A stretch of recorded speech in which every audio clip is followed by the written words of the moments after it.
Hello students, let's begin today's lesson from 6th standard social history.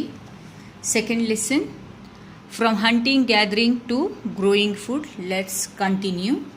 So in the last classes I have told you how these old age people has struggled their life to survive and how they have find out the fire and all, and now what are the changes in the environment and these changes, how they have went through all this process and how they have improved their life. Let us know about that. The new stone age started a new era in the history. After leading a nomadic life for many years, man around 10,000 years began to lead a settled life. So many years ಇವ್ರು nomadic life ಅಂದರೆ ಒಂದು ಪ್ಲೇಸಿಂದ ಒಂದು ಅಲೆಮಾರಿ ಥರ ಜೀವನ ಮಾಡಾದ್ಮೇಲೆ they finally come to settle, ಒಂದು ಪ್ಲೇಸಲ್ಲಿ ಸೆಟಲ್ಡ್ ಆಗಿ ಸೆಟಲ್ಡ್ ಲೈಫ್ ಮಾಡೋಣ ಅಂತ ಡಿಸೈಡ್ ಮಾಡ್ತಾರೆ. ಅಂದರೆ ಈ environment changing in the environment made them to settled in one place. So the beginning of the first ಒಂದು ಕಡೆ ಪ್ಲೇಸಲ್ಲಿ ಇರಬೇಕು ಅಂದರೆ ಇಂಪಾರ್ಟೆಂಟ್ ಏನು, they should get easy available water and food ಈಸಿಯಾಗಿ ಸಿಗಬೇಕು. ಅಂದರೆ ಅವರ ಲೈಫನ್ನು ಸರ್ವೈವ್ ಮಾಡೋಕ್ಕೆ ಹೇಗೆ ಆಹಾರವನ್ನು ಸಿಗೋ ಹಾಗೆ ಮಾಡಬೇಕು ಅಂತ ಯೋಚನೆ ಮಾಡಬೇಕಾಗುತ್ತೆ. The beginning of the food procedure produce ಹೇಗೆ ಮಾಡಿದರು ಅಂದರೆ, as the climate in the world change the man to observe several things areas where the edible plants were found, how seeds broke off stalks and fell on the ground, and how the new plants sprouted from them. ಏನು ಮಾಡಿದ್ರು ಅವರು, ಒಂದೇ ಜಾಗದಲ್ಲಿ ಇರ್ಬೇಕು. ಈ ಕ್ಲೈಮೇಟನ್ನು observe ಮಾಡಿದ್ರು. Seasons ಬರ್ತದೆ, ಮಳೆಗಾಲ ಬರ್ತದೆ, ಚಳಿಗಾಲ ಬರ್ತದೆ, ಸಮ್ಮರ್ ಸೀಸನ್ ಬರುತ್ತೆ. ಈ ಸೀಸನ್ಸಲ್ಲಿ ಯಾವ್ಯಾವ ಸೀಸನ್ಸಲ್ಲಿ ಏನೇನು ಗ್ರೋ ಆಗುತ್ತೆ ಏನು ಅಂದ್ಕೊಂಡು ಇದನ್ನೆಲ್ಲ ಅವರು ಕ್ಲೈಮೇಟಲ್ಲಿ ಆಗುವಂಥ ಚೇಂಜಸನ್ನೆಲ್ಲ ಸ್ಟಡಿ ಮಾಡಿದರು. ಇದರಿಂದ ಅವ್ರಿಗೆ ಏನು ಅಂಡರ್ಸ್ಟ್ಯಾಂಡ್ ಆಯಿತು, ಪ್ಲಾಂಟ್ಸ್ ಎಲ್ಲ ಗ್ರೋ ಆಗೋಕ್ಕೆ ಹೇಗೆ, ಒಂದು ಜಾಗದಿಂದ ಒಂದು ಸ್ಪ್ರೌಟ್ಸ್ ಆಗಿ ಕಾಳುಗಳು ಅಂದರೆ ಮರದಿಂದ ಬಿದ್ದ ಕಾಯಿ ಅಥವಾ ಬೀಜಗಳು ಇರ್ತಾವಲ್ಲ, ಇದನ್ನು ಸ್ಪ್ರೌಟ್ ಆಗಿ ಮತ್ತೆ ಅದು ನ್ಯೂ ಪ್ಲಾಂಟ್ ಆಗಿ ಹೇಗೆ ಬೆಳುತ್ತೆ. ಆ್ಯನಿಮಲ್ಸ್ ಮತ್ತು ಬೇರೆ ಬೇರೆ ಪ್ಲಾಂಟ್ಸಿನ ರೋಲ್ ಏನು ಅಂದರೆ, ಒಂದು ಕಡೆ ಡಿಸ್ಪರ್ಸಲ್ ಆಫ್ ಅಂತ ಹೇಳ್ತಾರೆ ನೋಡಿ, ಡಿಸ್ಪರ್ಸಲ್ ಆಫ್ ಪ್ಲಾಂಟ್ಸ್ ಸೀಡ್ಸ್ ಅಂತ ಹೇಳ್ತೀವಿ, ಒಂದು ಜಾಗದಿಂದ ಒಂದು ಹೇಗಾಯ್ತು ಅಂತ ಇದನ್ನೆಲ್ಲ ಫೈಂಡ್ ಔಟ್ ಮಾಡ್ತಾರೆ ಅವರು. Then man started cultivating crops. ಇದನ್ನೆಲ್ಲ ನೋಡಾದ್ಮೇಲೆ ಹಿ ಸ್ಟಾರ್ಟೆಡ್ ಕಲ್ಟಿವೇಟಿಂಗ್ ದಿ ಕ್ರಾಪ್ಸನ್ನು ಕಲ್ಟಿವೇಟ್ ಮಾಡುತ್ತೆ. First crop was grown were cereals ಮತ್ತು ಕಾಳುಗಳು ಮತ್ತು ಬಾರ್ಲಿನ ಗ್ರೋ ಮಾಡ್ತಾರೆ ಅವರು. This is how by use of sickle men became the food producer of the farmer. Food producer or the farmer. ಏನು ಮಾಡ್ತಾಯಿದ್ರು, Hunt ಮಾಡಿ ತಿನ್ನೋ ಮನುಷ್ಯರು ಈಗೇನಾದರೂ ಫಾರ್ಮರ್ ಅಥವಾ ಪ್ರೊಡ್ಯೂಸ್ ಮಾಡೋರು, ಅವ್ರ ಬೆಳೆಗಳನ್ನು ಪ್ರೊಡ್ಯೂಸ್ ಮಾಡೋ ಫಾರ್ಮರ್ ಆಗಿ ಕನ್ವರ್ಟ್ ಆಗ್ತಾರೆ. Agriculture change the life of the man. Agriculture full ಇವ್ರ ಟೋಟಲ್ ಲೈಫೇ ಚೇಂಜ್ ಮಾಡಿಬಿಡ್ತದೆ. They started leading a settled life. ಒಂದೇ ಜಾಗದಲ್ಲಿದ್ದು ಸೀಸನ್ಡಲ್ಲಿ ಯಾವ್ಯಾವುದನ್ನು ಗ್ರೋ ಮಾಡ್ಬೋದು ಅಂತ ಹೇಳಿ ಸೆಟಲ್ಡ್ ಲೈಫ್ ಮಾಡೋಕ್ಕೆ ಸ್ಟಾರ್ಟ್ ಮಾಡ್ತಾರೆ. Men as a herders. ಈಗ ಇವ್ರು ಹರ್ಡರ್ಸ್ ಆಗಿ ಹೇಗೆ, ಹರ್ಡರ್ಸ್ ಅಂದರೆ ಲೈಫ್ ಸ್ಟಾಕನ್ನು ನೋಡ್ಕೊಂಡಿರ್ತಾರೆ ನೋಡ್ರಿ, ಶೀಪ್ ಇರಲಿ, ಕ್ಯಾಟಲ್ ಇರಲಿ, ಇದನ್ನೆಲ್ಲ ನೋಡಿಕೊಂಡು ಇರ್ತಾರಲ್ಲ ಅವರಿಗೆ ಹರ್ಡರ್ಸ್ ಅಂತ ಹೇಳ್ತಾರೆ. Humans even began to tame and domestic animals like the dog, horse, pig, goat, donkey, sheep etcetera. ಇವ್ರು ಅನಂತರ ಏನು ಮಾಡಿದ್ರು, he started to began to domesticate ಮತ್ತು ಟೇಮ್, ಸಾಕು ಪ್ರಾಣಿಗಳನ್ನು ಸಾಕಕ್ಕೆ ಸ್ಟಾರ್ಟ್ ಮಾಡ್ತಾರೆ. ಅದರಲ್ಲಿ dog, horse, pig, goat, donkey, sheep ಎಕ್ಸೆಟ್ರಾಗಳನ್ನು ಸಾಕ್ತಾರೆ.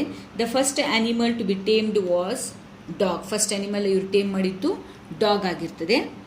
So animals provided milk, meat and even carried burden from there back. ಒಂದೊಂದು ಏನು ಮಾಡಿದ್ರು, ಇದನ್ನು ಈ ಪ್ರಾಣಿಗಳು ಸಾಕೋದ್ರಿಂದ ಅವರಿಗೆ ಈಸಿಯಾಗಿ ಏನು ಸಿಕ್ತು, ಹಾಲು ಸಿಗ್ಲಿಕ್ಕೆ ಸ್ಟಾರ್ಟ್ ಆಯಿತು. ಆನಂತರ ಮೀಟ್, ಮಾಂಸ ಸಿಗ್ಲಿಕ್ಕೆ ಸ್ಟಾರ್ಟ್ ಆಯಿತು. ಆನಂತರ ದಿ ಕ್ಯಾರಿಡ್, ಅವರಿಗೆ ಏನಾದರೂ ಒಂದು ಪ್ಲೇಸಿಂದ ಮತ್ತೊಂದು ಪ್ಲೇಸಿಗೆ ಹೊತ್ಕೊಂಡು ಹೋಗಬೇಕು ಅಂದರೆ ಈ ಡಾಂಕಿ ಎಲ್ಲ ಇರ್ತಾಯಿದ್ರು. ಇವ್ರದ್ದೆಲ್ಲ ಬರ್ಡನ್ಸ್, ಇವ್ರದ್ದೆಲ್ಲ ಲಗೇಜ್, ಬ್ಯಾಗೇಜ್ಗಳನ್ನು ಅದ್ರ ಮೇಲೆ ಹೊರಿಸಿ ಒಂದು ಕಡೆಯಿಂದ ಒಂದು ಕಡೆ ತೊಗೊಂಡು ಹೋಗ್ತಾಯಿದ್ರು. Next important invent is human as invented of ವೀಲ್ಸನ್ನು ಇನ್ವೆಂಟ್ ಮಾಡ್ತಾರೆ ಅವರು. So the revolution in the early man's life came with the invention of ವೀಲಿಂದ ಇನ್ನೂ ಸ್ವಲ್ಪ ಇಂಪ್ರೂವ್ಮೆಂಟ್ ಆಗುತ್ತೆ. Wheel transformed the man's life. ವೀಲಿಂದ ಮ್ಯಾನಿನ ಲೈಫೇ ಟ್ರಾನ್ಸ್ಫಾರ್ಮ್ ಆಗುತ್ತೆ. Travelling and carrying heavy objects from one place to another place become faster. ಆ wheel ಇರೋದ್ರಿಂದ, ಈ ಗಾಡಿ ವೀಲ್ಗಳಿಂದ ಹೆಂಗಾಗುತ್ತೆ ನೋಡಿ, ಆ ಥರ ಇವ್ರ ವೀಲ್ಗಳಿಂದ ಒಂದು ಕಡೆಯಿಂದ ಒಂದು ಏನಾದರೂ ಥಿಂಗ್ಸ್ ಕ್ಯಾರಿ ಆಗೋದು ಇನ್ನೂ ಫಾಸ್ಟಾಗಿ ಆಯಿತು. So how was invention of the pottery important? ಇದರಿಂದ ಏನಾಯಿತು, man learned how to make the clay pottery shaped by the hand baked in fire. ಅಂದರೆ ಈ ವೀಲ್ಗಳಿಂದ ಪಾಟರಿಗಳನ್ನು ರೆಡಿ ಮಾಡೋದನ್ನು ಕಲ್ತ್ಬಿಟ್ರು. ಇದು ತಾಮ್ರದಿದೆ. ಅವರು ಪಾಟರಿಗಳನ್ನು ರೆಡಿ ಮಾಡೋದು ಸ್ಟಾರ್ಟ್ ಮಾಡಿದರು. ಆ ವೀಲಿಂದ, ಅಂದರೆ ವೀಲ್ ಚಕ್ರದಿಂದ ಮಾಡ್ತಾರಲ್ಲ ಪಾಟರ್, ಕುಂಬಾರ ಯಾವ ಥರ ಮಾಡ್ತಾರೆ ಆ ಥರ ಶೇಪ್ ಕೊಟ್ಟು ಮಾಡೋಕ್ಕೆ ಸ್ಟಾರ್ಟ್ ಮಾಡಿದ್ರು. Potter's wheel help them to make the pots in the different shapes and size. ಅದನ್ನು ಮಾಡಿ ಇಟ್ಟಿಗೆ ಹೇಗೆ ಸುಟ್ಟಿದ್ಕೊಳ್ಳಿ ಗಟ್ಟಿ ಆಗುತ್ತೆ ನೋಡ್ರಿ, ಈ ಥರ ಇವ್ರ ಪಾಟನ್ನು ಬೇಕ್ ಮಾಡಿ, ಫೈರಲ್ಲಿ ಬೇಕ್ ಮಾಡಿ ಗಟ್ಟಿ ಈ ಥರ ಮಾಡಿಕೊಂಡು ಅವರ ಲೈಫ್ ಮಾಡೋಕ್ಕೆ ಯೂಸ್ ಮಾಡ್ತಾಯಿದ್ರು ವೆಸಲ್ಸನ್ನು, ಕ್ಲೇ ವೆಸಲ್ಸ್ ಅಂತ ಹೇಳ್ಬೋದು. How do we know about the farmers and the herders? Archaeologists have found many traces of the life of the early farmers. Early ಫಾರ್ಮರ್ಸನ್ನ ಆರ್ಕಿಯಾಲಜಿಸ್ಟ್ ಏನು ಮಾಡಿದ್ರು, ಹಿಸ್ಟ್ರಿ ಲರ್ನ್ ಮಾಡೋರು. ಅವ್ರು ಏನು ಮಾಡಿದ್ರು, ಅಲ್ಲಿಂದ ತುಂಬ ದೇ ಫೌಂಡ್ ಮೆನಿ ಟ್ರೇಸಸ್, ಆ ಪ್ರಿಂಟ್ಗಳನ್ನು ಜಾಸ್ತಿ ಕಾಣಿಸ್ಕೊಂತು ಅವರಿಗೆ. These traces of the farmers and the herders were available through the traces of pottery. ಆ ಹರ್ಡರ್ಸ್ ಅಲ್ಲಿ ಮತ್ತು ಆ ಟ್ರೇಸಸಲ್ಲಿ ಏನು ಕಾಣಿಸ್ತು, ಪಾಟರಿ ಡಿಸೈನ್ಸ್ ಕಾಣಿಸ್ತು. ಆನಂತರ ಪಿಟ್ ಹೌಸಸ್, ಚಿಕ್ಕ ಚಿಕ್ಕ ಹೌಸ್ಗಳು ಕಾಣಿಸ್ತು, ಟೂಲ್ಸ್ ಕಾಣಿಸ್ತು, ಪೇಂಟಿಂಗ್ಸ್ ಕಾಣಿಸ್ತು, ಆ್ಯಂಡ್ ದ ಡೈಲಿ ಲೈಫ್ ಅವ್ರು ಹೇಗೆ ಜೀವನ ಮಾಡ್ತಾಯಿದ್ರು ಅದರದೆಲ್ಲ ಟ್ರೇಸಸ್ ಕಾಣಿಸ್ತು. Next traces were found in Mehrgarh and Burzahom in the north eastern parts of the India. ಇವ್ರಿಗೆ ಏನು, ಈ ಥರ ಮೆರ್ಘರ್ ಥರದ್ದು ಈ ಥರ ಟ್ರೇಸಸ್ ಎಲ್ಲ ಕಾಣಿಸ್ತವ್ರಿಗೆ. ಇಲ್ಲಿ ನಿಮಗೆ ಕಾಣಿಸ್ಬೋದು ನೋಡ್ರಿ, the burial from the Mehrgarh, can you find out so many animals are there. ಆನಂತರ ಈ ಥರ ಹೌಸಲ್ಲಿ ಅವ್ರ Mehrgarh men have looked like, ಈ ಥರ ಅವರಿಗೆಲ್ಲ ಟ್ರೇಸಸ್ ಕಾಣಿಸ್ತು. Next, it was about 6,000 years back that the man started using copper. ಆನಂತರ 6,000 ವರ್ಷಗಳ ಹಿಂದೆಯೇ man, it is also one of the good invention the man has done. He started using the copper ಅಂದರೆ ತಾಮ್ರ. The tools of the copper were better than that of the stone tools. ಇದರಿಂದ ಏನು ಮಾಡಿದ್ದಿದೆಲ್ಲ copper ಸ್ಟೋನ್ಗಿಂತ copper better ಇತ್ತು. It was also called the copper stone age. ಆ ಟೈಮಿಗೆ ನಾವು ಕಾಪರ್ ಸ್ಟೋನ್ ಏಜ್ ಅಂತಲೂ ಹೇಳ್ತಾ ಇದ್ವಿ ಆ ಟೈಮಿಗೆ. It marked an important transition from the use of stone to metal. ಅದು ಇಂಪಾರ್ಟೆಂಟ್ ಟ್ರಾನ್ಸಿಷನ್. ಸ್ಟೋನನ್ನು ಯೂಸ್ ಮಾಡ್ತಾಯಿದ್ರು, ಪಾಟರಿ ಯೂಸ್ ಮಾಡ್ತಾಯಿದ್ರು. ಅದರಿಂದ ಟ್ರಾನ್ಸ್ಫಾರ್ಮ್ ಆಗಿ ಎಲ್ಲಿಗೆ ಬಂತು, they have started using the metals. The north west Mehrgarh, the earliest known civilization of the Indian subcontinent was Mehrgarh. Now it is in Pakistan. Mehrgarh ಅನ್ನೋದನ್ನು the earliest known civilization of the Indian subcontinent. It was here that the man first tamed animals and reared them around 7000 BC. ಈ ಜಾಗದಲ್ಲಿ ಇವ್ರು ಏನು ಮಾಡಿದ್ರು, ಆ್ಯನಿಮಲ್ಸನ್ನು tamed ಮಾಡಿದ್ರು 7000 years BCಯಲ್ಲಿ. And charred grains and the bones of the animals were found here. Charred grains ಅಂದರೆ ಸುಟ್ಟಿದ ಧಾನ್ಯಗಳು ಇರ್ತಾವೆ ನೋಡ್ರಿ, ಸುಟ್ಟಿದ ಧಾನ್ಯಗಳು. ಆನಂತರ ಬೋನ್ಸ್ ಆಫ್ ಆ್ಯನಿಮಲ್ಸ್, ಇದನ್ನೆಲ್ಲ ಇಲ್ಲಿ ನೋಡೋಕ್ಕೆ ಸಿಗ್ತಾ ಇತ್ತು. Next glazed faience beads were made.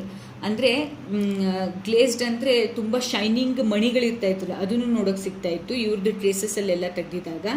ಆನಂತರ ದ ನಾರ್ತ್ ಈಸ್ಟಲ್ಲಿ be the evidence of the early settlements were found in Manipur, Tripura, Garo Hills. The evidence ಈ ಎಲ್ಲ ಐಟಮ್ಗಳು ಎವಿಡೆನ್ಸ್ ಎಲ್ಲ ಸೆಟ್ಲ್ಮೆಂಟಲ್ಲಿ ಸಿಗ್ತಾ ಇತ್ತು ಅಂದರೆ ಮಣಿಪುರ್, ತ್ರಿಪುರ ಮತ್ತು ಗ್ಯಾರೋ ಹಿಲ್ಸಲ್ಲಿ. One important neolithic site in the Assam was, neolithic ಅಂದರೆ ನ್ಯೂ ಸ್ಟೋನ್ ಏಜಿನ ಆಸಾಮಲ್ಲಿ ಅಂದರೆ ನಿಯೋಲಿಥಿಕ್ ಸೈಟ್ ಅಂದರೆ ನ್ಯೂ ಸ್ಟೋನ್ ಏಜ್ ಅಂತ ಹೇಳ್ಬೋದು. So in the Assam Daojali Hading the traces of the polished stone tools, ceramics and the kitchen items were found there. ಇಲ್ಲಿ ಆಸಾಮಲ್ಲಿ ಡಯೋಜಲಿ ಹ್ಯಾಡಿಂಗಲ್ಲಿ ಈ traces of ceramics, kitchen items and the tools were found. So ಈ ಥರ ನಮ್ಮ old man ಏಜಲ್ಲಿ old man ಏನು ಮಾಡಿರ್ತಾನೆ ಅಂದರೆ ಆ ಟೈಮಿನ ಜನರು ನೊಮ್ಯಾಡಿಕ್ ಆಗಿರ್ತಾರೆ. ನಂತರ ಹೇಗೆ ಹಂಟ್ ಮಾಡಿ ಗ್ಯಾದರ್ ಮಾಡಿ ಆನಂತರ ಫುಡ್ ಗ್ರೋ ಆಗೋಕ್ಕೆ ಏನೇನು ಪ್ರೊಸೀಜರ್ ಆಯಿತು ಅಂತ you have studied in this lesson. So hope you have understood this lesson. Okay, thank you children.